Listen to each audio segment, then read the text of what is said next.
pas de jeu de mots pour commencer ce J-2, car quand on s'appelle le hack, ça peut coûter très très cher. Bonjour à toutes et tous, vous êtes dans J-2.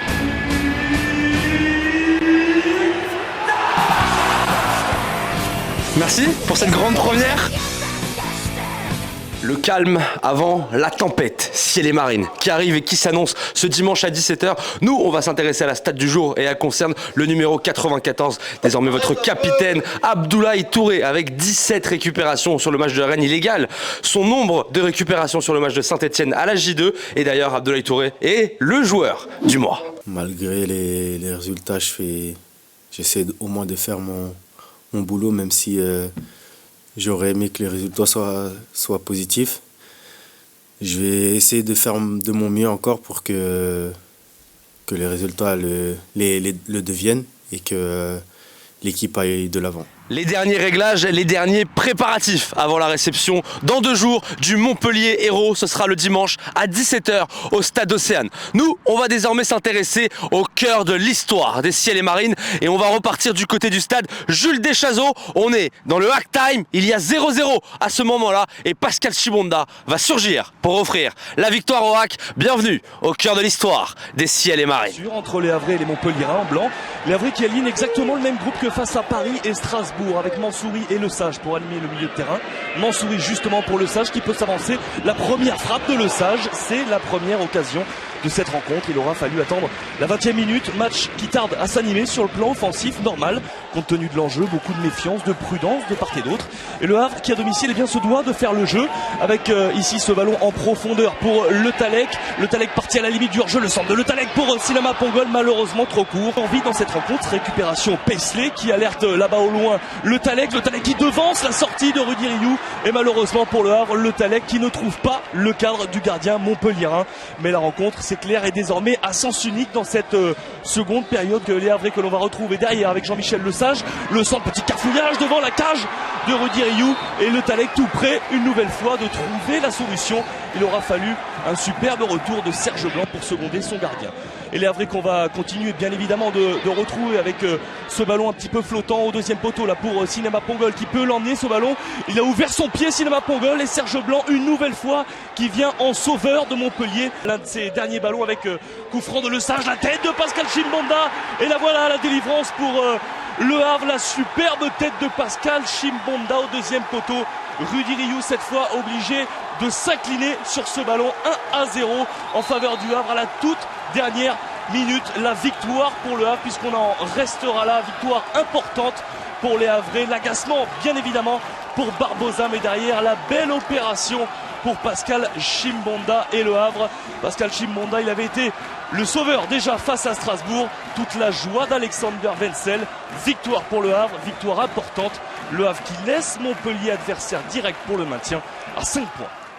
Vous avez l'habitude dans le J-2, c'est votre moment conférence de presse. Et on va retrouver Didier Digard et Abdoulaye Touré, joueurs du mois, qui sont en conférence de presse avant ce match face à Montpellier. Extrait et on se retrouve juste après. Mais Montpellier, c'est malgré tout une équipe avec des très belles individualités qui n'a pas pris un bon début de saison, qui a vécu un été aussi compliqué. Quand on espère des départs pour recruter, que c'est long, souvent on est pris dans une dynamique un peu difficile. Mais ça reste une équipe avec de très bons joueurs capables de faire des différences. Je suis quelqu'un de très exigeant envers moi-même, je sais que je peux encore faire mieux. Et après, c'est à l'image de tout le groupe. Je sais qu'on est capable de mieux encore. Mais on n'est pas au bout de nos surprises. Je pense qu'on a de belles choses à faire valoir encore.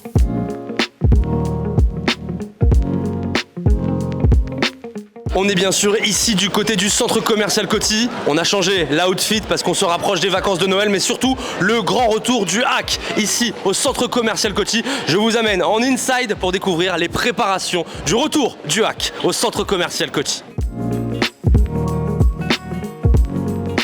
C'est également ici les derniers préparatifs avant l'ouverture de la boutique. On se retrouve donc lundi et ce sera à 9h30 l'ouverture. Vous pourrez bien sûr retrouver les pulls de Noël, le maillot Third qui va sortir ce week-end. Ce sera donc ici du côté du centre commercial Coty. Nous, on enchaîne dans J-2, on va se changer et on se retrouve au Stade Océane pour la fin de ce J-2. On se rapproche de la fin de ce J-2 et bien sûr du week-end Ciel et Marine qui arrive. Mais cette histoire Ciel et Marine, elle a commencé ici, en 1872 et elle va continuer de s'écrire en 2024 ici au Stade Océane avec la réception du Montpellier Hérault dimanche à 17h. Place désormais à votre moment football plaisir zoom sur le centre de formation avec Enzo Coffey qui a régalé ce week-end. C'est votre moment football plaisir.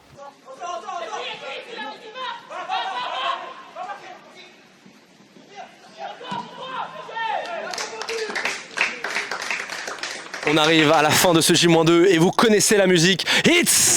It's time pour votre week-end Ciel et Marine. Et on va commencer avec l'Arkema Première League. Les filles seront du côté de Dijon ce samedi. Les U19 face à Valenciennes, les U17 face au FC Mantois, les U19 féminines face au Mans et la R1 face à 40 années. Et puis bien sûr en conclusion, ce sera ici au Stade Océane, ce match face au Montpellier Hérault. Ils ont besoin de vous et dès l'échauffement, il faudra être présent et faire beaucoup de bruit. C'est un combat qu'on va mener tous ensemble pour aller bien sûr rester en Ligue 1. Cette seule et unique mission pour le club doyen. Vous avez toutes les infos. Je vous retrouve donc ce dimanche. Venez tôt, beaucoup d'animations sur le parvis. Et puis bien sûr, je vous attends dans ce Stade Océane, sur cette pelouse, pour la composition des équipes, pour l'échauffement et puis bien sûr pour ce match face à Montpellier. Voilà, on se quitte et surtout, on va se souhaiter à tous un très très bon dimanche en Ciel et Marine.